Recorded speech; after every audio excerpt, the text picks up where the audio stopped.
The question says that a bob A of pendulum released from 30 degree to the vertical hits another bob B of the same mass at rest on the table as shown in figure 5.15.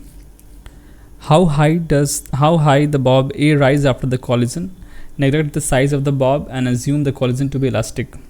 So here it is said that the collision is supposed to be elastic. That means the kinetic energy initial is going to be kinetic energy final, and also the momentum would be conserved. So initial momentum is equals to final momentum. Upon solving for the velocity, final velocity of 1 and 2, using these two principles, we come to the point that v1 final equals to m1 minus m2 divided by m1 plus m2 times v1 initial, and v2 final would be 2 m1 v1 initial divided by m1 plus m2. So where v1i is the initial velocity of the ball 1 and v1f is the final velocity of ball 1, and here it should be 1. Now v2i is the initial velocity of ball 2 and v2f is the final velocity of ball 2.